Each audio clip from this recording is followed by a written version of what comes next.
Survey suggests average pay hike of 4.4% next year. Progress in talks over Manila hostage incident demands.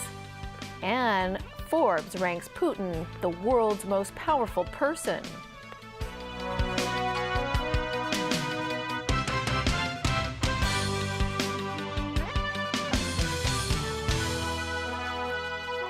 Good evening. Local employees can look forward to an average pay increase of 4.4% in 2014. That's according to a survey of close to 100 companies conducted by the Hong Kong Institute of Human Resource Management. Rachel Leung has more.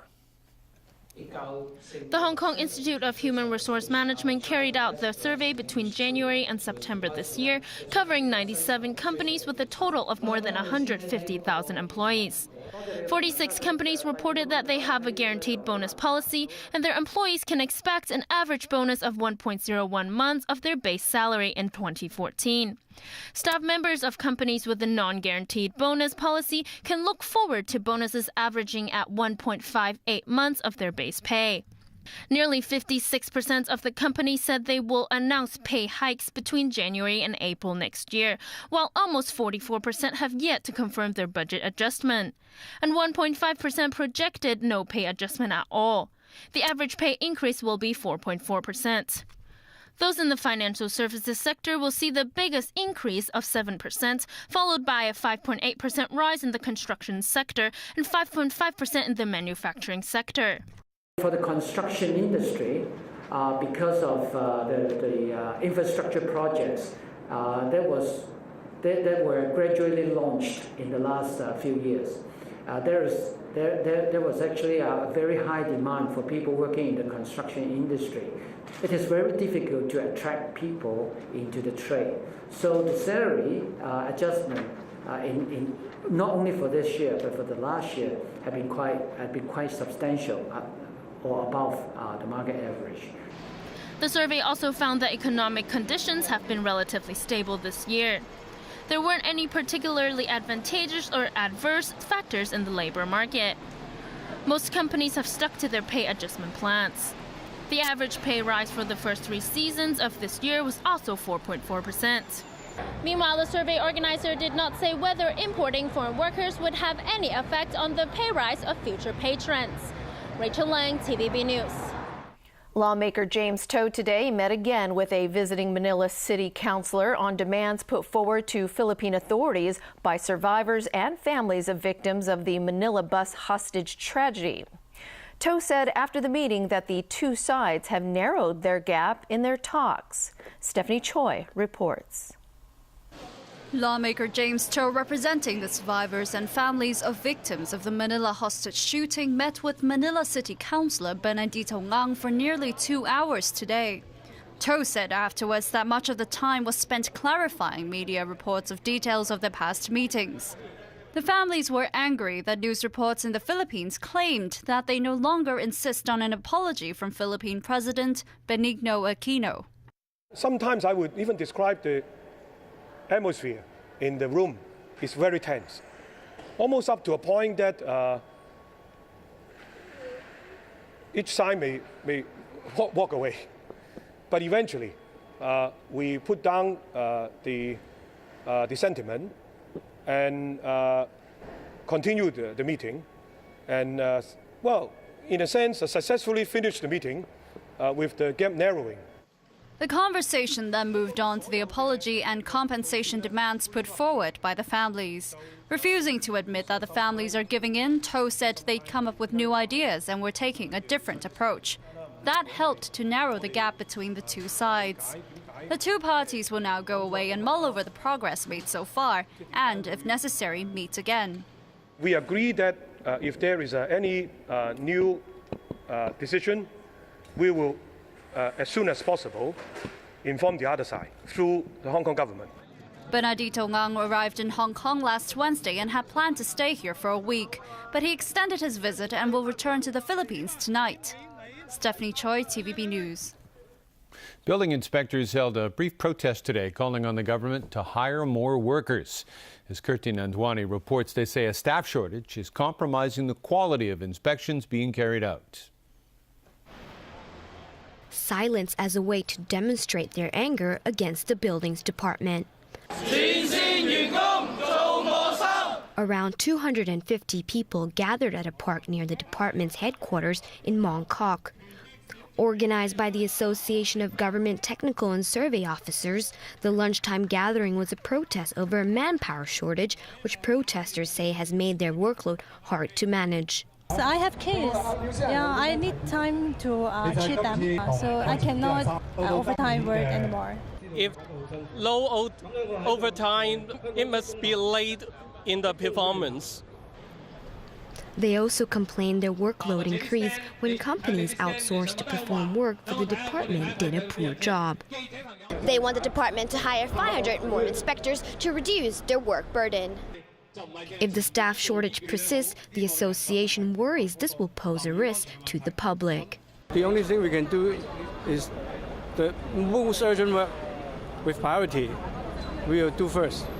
For the others, we will do as much as we can. We hope, of course, no disasters or something bad happen. Employees also complain it's becoming harder to carry out new safety checks because of the manpower shortage. Since our reorganization in 2011, the total staff of frontline staff has decreased by almost 30%. But however, our workload have increased by almost 7 times. Their duties originally included regulating illegal structures, subdivided units, and arranging building approvals. Now they have to also do mandatory building inspections, window checks, and regulate unauthorized signboards. The Buildings Department says it will communicate closely with the association and hire more people to meet their needs. Kirti Nandwani, TVB News. Vladimir Putin, Barack Obama, and Xi Jinping are all presidents, but they all have one more noteworthy title in common. They now carry the distinction of being the 3 most powerful people in the world. This according to the official Forbes magazine list for 2013. Forbes selected 72 powerful individuals out of the world's 7.2 billion people based on how many people they have power over, the financial resources they control, and how actively they wield their power to change the world. This year's top honor went to Russian President Vladimir Putin. In a bit of an upset, Putin knocked U.S. President Barack Obama out of the #1 spot. Forbes placed Obama at #2 based on his poor handling of the Syrian chemical weapons crisis, the U.S. government shutdown, and the controversial intelligence leaks. Making the coveted 3 most powerful people in the world list is Xi Jinping, the General Secretary of the Communist Party of China. Pope Francis made #4 for being the spiritual leader of 1.2 billion Catholics, followed by German Chancellor Angela Merkel at #5. Rounding off the top 10 list are Bill Gates at #6, U.S. Federal Reserve Chairman Ben Bernanke at #7, and Saudi Arabia's King Abdullah bin Abdulaziz at #8.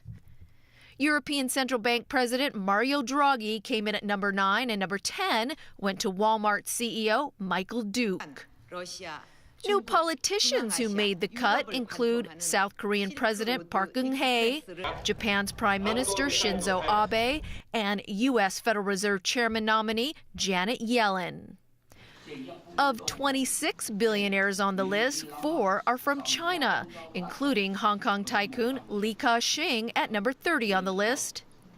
9 women made this year's list, including Brazilian President Dilma Rousseff, Indian politician Sonia Gandhi, and IMF Managing Director Christine Lagarde.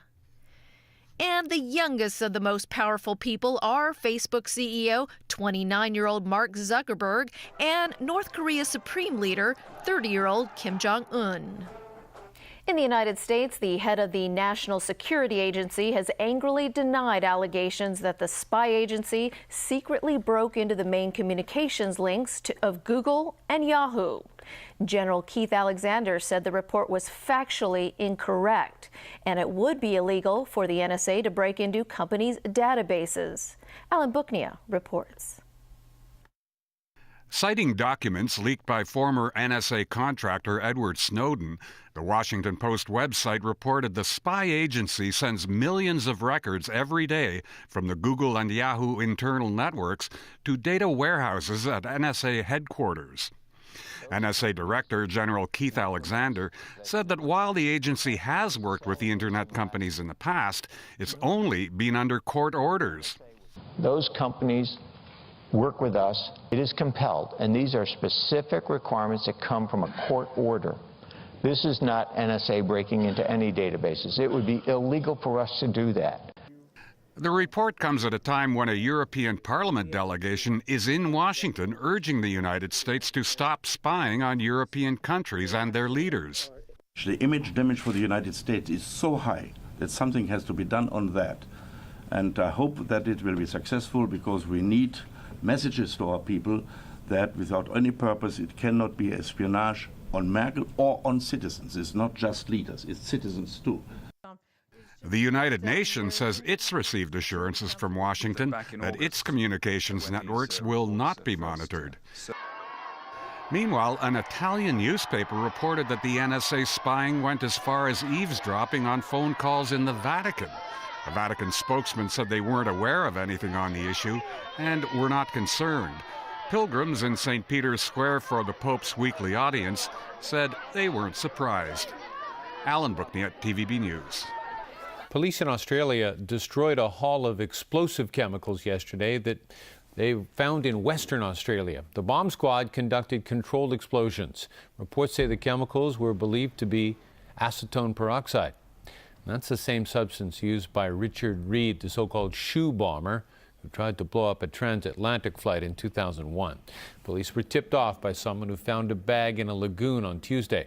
Divers then found more bags. Counter-terrorism officers are trying to determine the source of the explosives and what they were intended for.